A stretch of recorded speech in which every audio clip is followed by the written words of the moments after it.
Welcome to YOUCANIC. Today here in YOUCANIC we have a 2013 Dodge Grand Caravan. On this Dodge Grand Caravan, going to go over the process to be able to replace your alternator. Say the alternator is not charging your battery properly. This is a way that you can change it. There's a couple different ways. This way we are going to remove the alternator and pull it up through the top through this hole here. And the way we are going to do that is by removing the fan. The fan is very simple to remove, and we'll go a quick brief over that. There is another video of how to replace your fan, your cooling fan, and that way you'll have more detail of how that cooling fan is to come out. So number one, we are working with the electrical, so we will definitely want to disconnect our negative battery cable, give it some time for the vehicle to de-energize before we get to playing with the electrical components of the vehicle.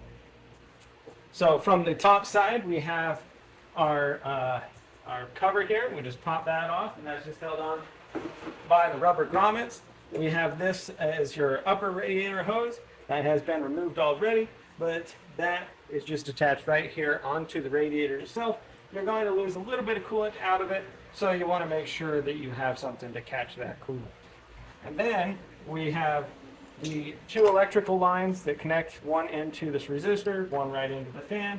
We want to remove those connectors and move that side. We remove the cooling reservoir, the overflow reservoir, and now we're to the fan where we can now just raise this fan out. There are two tabs right here, one on both sides. We just need to depress those as we pull up on the radiator a little bit and get them past the tab. We'll do that on both sides, and now we can move the radiator up and out. We have a little bit of the electric kind of catching up on the fan there, but it's a matter of getting it to rock past that and get this thing out. So, one radiator fan removed to give us a lot more easy access for replacing our alternator and our starter. So same process I would go through to be able to replace your starter. Also gives you access to be able to get to the bolts you need to undo that starter, pull your starter up from the top. Because if you try to do it from the bottom side, you're going to need to be taking off the lower motor mount there and that crossbar that holds that motor mount on. So to get away from doing that, it's very simple to remove that fan. So back to the alternator that we're going to remove right now. We need to get the belt off from the serpentine belt that goes around the alternator. You're going to want to take a picture or have a diagram of how your belt is going to look. So this is the belt diagram for this vehicle. We have the 3.6 liter Pentastar motor that is ran in a lot of Dodge and Chrysler vehicles. Depending whether you're front wheel drive or rear wheel drive, the motor could be spun one way or the other, but this is going to be the very basic layout for most vehicles. You have a power steering, a mechanical power steering pump. If they changed it to an electric one, there might be a few different things of the way it's set up. But on this motor, we have our power steering pump, we have an idler pulley, we have an alternator, we have the AC compressor, we have the water pump, we have the crankshaft, and we have a tensioner. And this is the way that the belt is going to run around all of these components. Smooth side, it's a rib side around everyone, smooth side here, and smooth side around the tensioner. So what we need to do is loosen this tension and move it to the back. So on a counter anti-clockwise, we move that backwards, and then we'll be able to pop the belt off and gain access to be able to undo that. And while we're down there, there's one bolt that's right here. It's a bolt. We're going to remove the nut bolt, and then should attempt to remove the stud itself, so that then when we undo the top two bolts on our alternator, there is nothing inhibiting us down here on the bottom, and we should be able to pull our alternator up and out the top side. So with that understanding, we are now going to go down and release the tension and remove the belt, at least around our alternator at this time. So the vehicle is raised up, supported with jack stands, and the passenger side tire has been removed. You may have your wheel liner here that it would have removed to give you better access to the belts and the pulleys. So we have our tensioner right here. What you need is your 3/8 drive ratchet to be able to put in there, and then to be able to rotate that to get the tension off of the belt, so that we can then remove the belt and then be able to get to our alternator, or get off of the alternator. So with our 3/8 drive, just be able to put that in there, or they make a special ratchet or wrench that is just for serpentine belts, but your 3/8 drive does the trick. We release that, and now it's easy to pull it off of the smooth pulley, which is the one that goes around the water pump. And then we just very lightly just release that. And now we have our belt is loose, and you can reach up here and get that off of your alternator itself.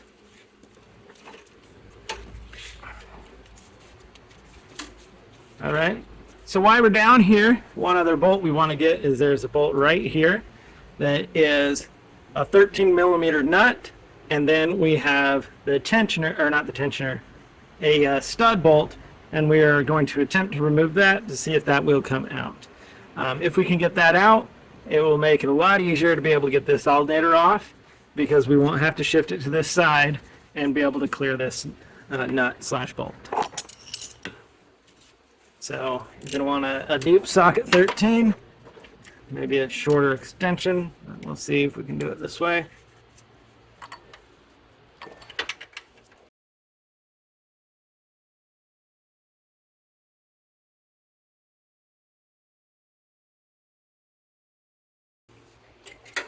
All right, we have the nut loose. So now we're going to see if we can loosen and remove that stud. So it's an E-Torx of a 7. Oh yeah, perfect. Okay, so it's coming out. That is a good. Now, if your E7 wouldn't get it because it was too tight, what you do, take another nut, tighten it up against that one, and then loosen with the under nut there. And that way you can be able to get this stud to hopefully back out with little issue.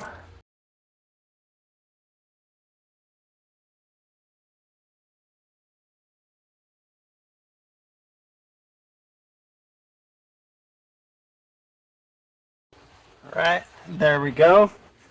That out of the way. Now we should be able to go up from up top and do all the other work that we need to be able to get the alternator out. So back here from up top, with that radiator fan removed, we now have easy access to the electric that goes into the alternator. So we need to pull back that red clip and then be able to depress and unhook our alternator connector there. We've got that one clip unhooked, and then we need to remove this cover. You squeeze both sides. You can be able to remove that from the back side of that electric, and then we undo that bolt. It should be a size 13, and this is the one that provides power for the charging from your alternator.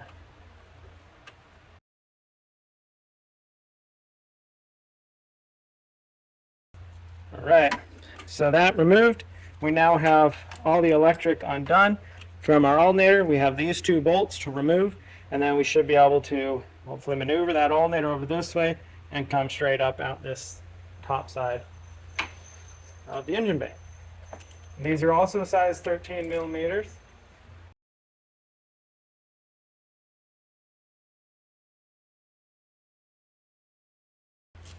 Now, be that we undid that stud down at the bottom there, the alternator is going to basically be free in here. It will sit on top of the AC compressor at the moment, and because that is still there.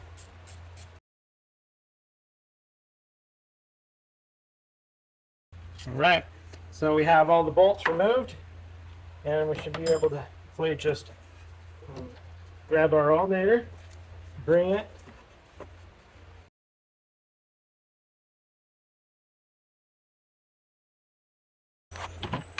and we were able to work it out through the top here. And so that is our alternator removed. We were able to get it right down through there and remove it out. We have this bolt here, and that's where the stud goes through, and we have these two bolts here that we undid on the top. So that was the removal of your alternator. And so to put it all there back in, we go through the reverse order of the process in that fashion. So we want to do our best. We're going to work it back down in the hole here, the cavity, and get it lined up there.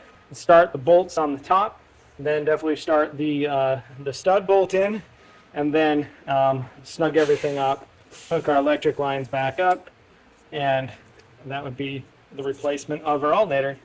So we're going to drop this down in here. Maybe we need to just remove this dipstick a little bit and be able to gain access to lower this.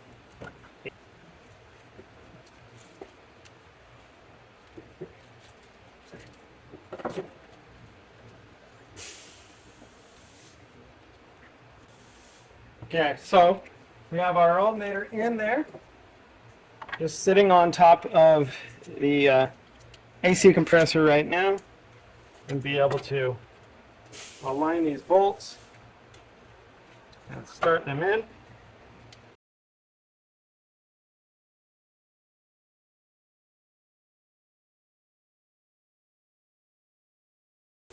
So I just want to make sure we got these in a little bit, but not all the way, because we still want to get that stud in there and started at least before we tighten these all the way, so that if anything is out of line, we have a little bit of adjustment to be able to move it back into alignment.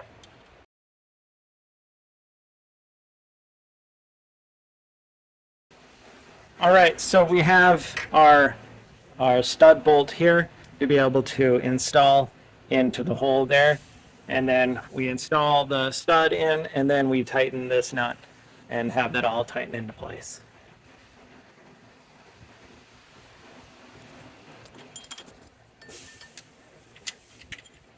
Like I said, I'll leave the top just a little loose to be able to gain the in case we need any finer adjustments to be able to get this to line up down here.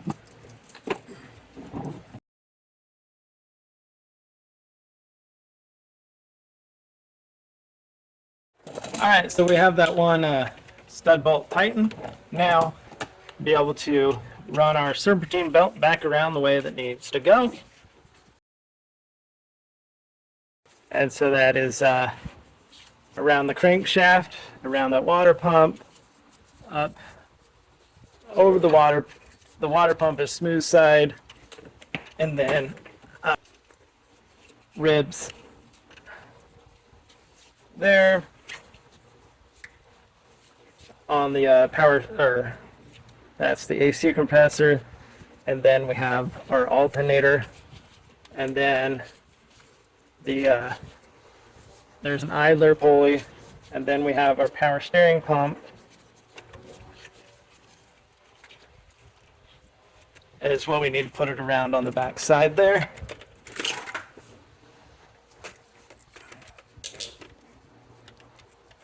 And to get it around that, we need to release the tension with our 3/8 drive ratchet.